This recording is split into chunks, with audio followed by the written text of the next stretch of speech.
presented by KZ Bhojpuri।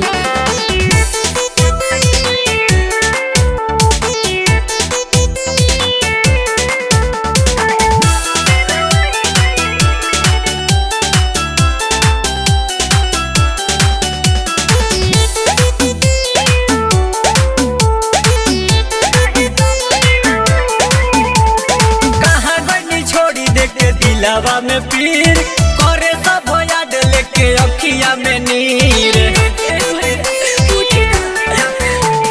कहाँ गई छोड़ी देके दिलावा में पीर करे सब याद लेके अखिया में नीर उठी भैया नींद कैसन लहा गलबा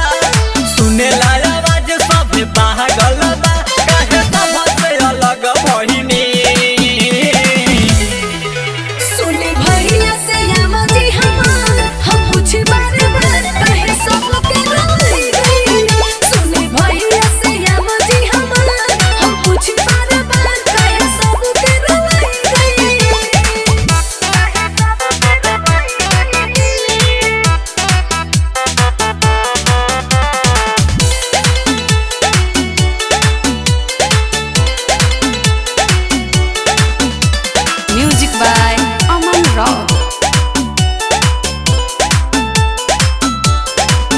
जली कहरिए भैया मजा कजी हम मजा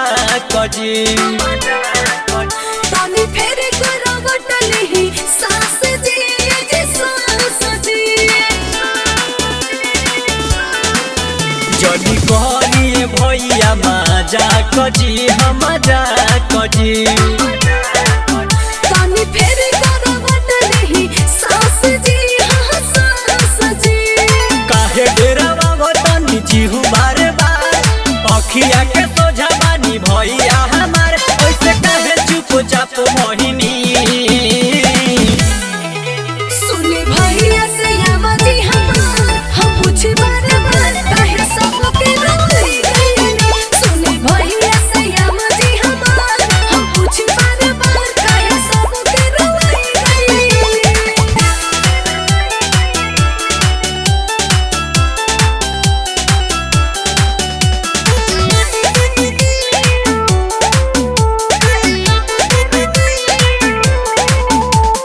पूछला राइटर कुनाल जी हो कुनाल जी